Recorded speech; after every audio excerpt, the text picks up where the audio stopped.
नमस्कार, आप देख रहे हैं स्पेशल रिपोर्ट और मैं हूं आपके साथ विभा उपाध्याय।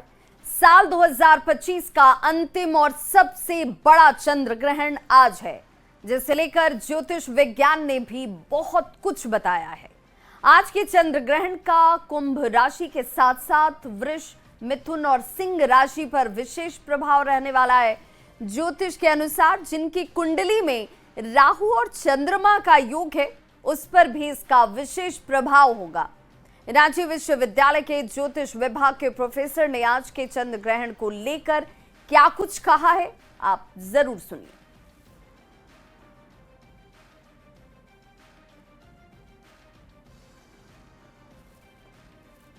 इस बार का ये जो चंद्र ग्रहण है, एशिया, ईस्टर्न अफ्रीका, ऑस्ट्रेलिया और यूरोप के मैक्सिमम पार्ट को कवर कर रहा है।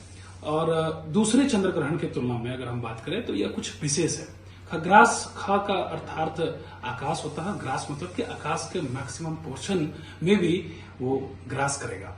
इसके अतिरिक्त इस साल के चंद्र ग्रहण का जो स्पर्श काल है, मतलब प्रारंभ की अगर हम बात करें तो 9:58 7 सितंबर की रात 9:58 में, जो कि स्पर्श काल के रूप में यानी प्रारंभिक काल, और जो मध्य काल रहेगा वो 11:42 रात्रि, और तत्पश्चात 9 सितंबर के प्रातः यानी 1:26 यानी 8 की रात्रि और 9 के सुबह 1:26 में उसका मोक्ष काल होगा, यानी अंतिम काल होगा।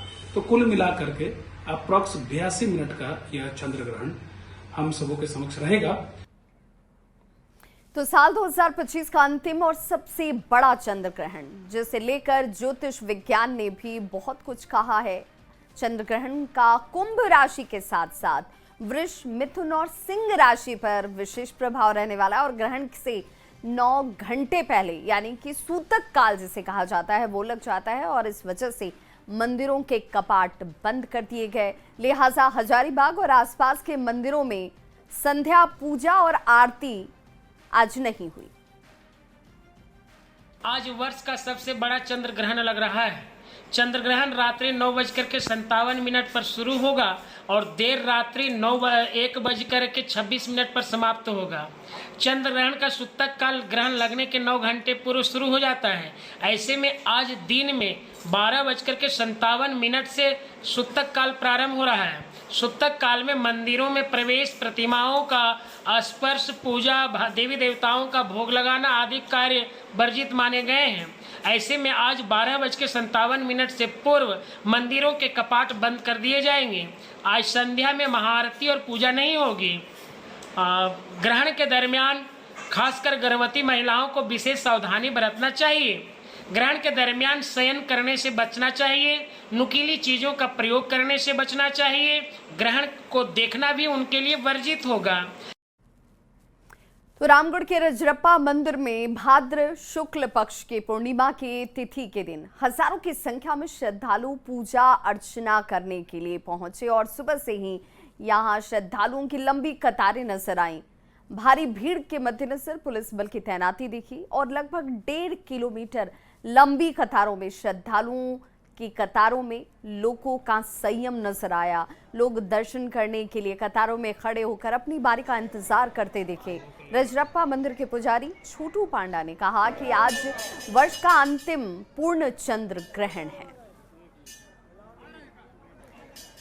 तो देखिए, चूंकि चंद्र ग्रहण की बात करें तो सूतक काल की शुरुआत तो पहले ही हो चुकी थी। अब चंद्र ग्रहण जो कि 8:58 से शुरू हो चुका है, उसके बाद जिन जिन राशियों पर इसका प्रभाव है उसकी जानकारी तो हम दे ही रहे हैं। साथ ही साथ देखिए किस तरीके से आज लोग इस साल के पूर्ण चंद्र ग्रहण से पहले मंदिरों तक पहुंचे, पूजा अर्चना की।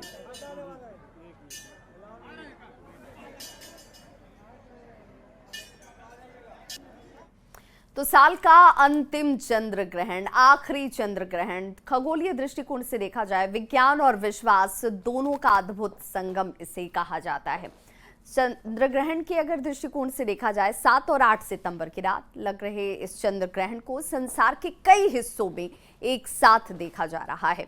अब इस साल लग रहे सिर्फ इस एक ग्रहण को ही भारत से देखा जा पाएगा, क्योंकि भारत के अलग अलग शहरों से लोग इस चंद्र ग्रहण को देखने वाले हैं और लोकल वातावरण की बात करें तो उसकी वजह से चंद्र ग्रहण कितना दिखेगा या कितना ये नहीं दिख पाएगा, ये जो है वो निर्धारित होता है। भारत के अलग अलग शहरों से लोग इस चंद्र ग्रहण को देख पाएंगे। लोकल वातावरण की जिसकी हम चर्चा इस वक्त आपके सामने कर भी रहे हैं, चंद्र ग्रहण कितना दिखता है या नहीं दिखता है ये उस पर निर्भर करता है। अगर आसमान में बादल हैं तो फिर वहां पर उसकी स्थिति आपको नजर नहीं आएगी। छत से या फिर उपकरणों की मदद से चंद्र ग्रहण साफ साफ दिखाई देता हुआ आपको नजर आएगा। अब देखिए क्या होता है सूतक काल। चूंकि सूतक काल की शुरुआत तो हो चुकी है, अब ये सूतक काल क्या होता है? धार्मिक मान्यताओं के अनुसार ये अशुभ समय माना जाता है। ग्रहण लगने से 9 घंटे पहले ही सूतक काल शुरू हो जाता है, जिसकी शुरुआत हो चुकी थी। इस समय कई तरह के काम करने की मनाही होती है, लोग इन कार्यों से अपने आप को बचाते हैं। 7 सितंबर के दिन दोपहर 12:57 से सूतक काल की शुरुआत हो चुकी थी। रात 1:26 पर जो वक्त बताया गया है, ये रात 1:26 का जब सूतक काल समाप्त हो जाएगा, यानी इसके बाद आप अपने दूसरे सामान्य कार्य जैसे आप करते हैं वो जारी रख सकते हैं। अब जरा जानिए कि ब्लड मून क्या होता है। ब्लड मून एक खगोलीय घटना है। इस घटना के बारे में अगर बात करें तो जो पूर्ण चंद्र ग्रहण के दौरान आपको दिखता है, सूर्य और चंद्रमा के पृथ्वी के आने पर पृथ्वी की छाया चंद्रमा पर पड़ती है। पृथ्वी पर छाया पड़ने से चंद्रमा लाल रंग का नजर आता है। सूर्य और चंद्रमा के बीच पृथ्वी आती है और उसके बाद ये परिस्थितियां बनती है। पृथ्वी पर छाया पड़ने से चंद्रमा का रंग लाल नजर आता है। जब चंद्रमा का रंग गहरा लाल होता है तो उसे ब्लड मून कहा जाता है, जिसे आप फुल मून के नाम से भी जानते हैं, रेड फुल मून।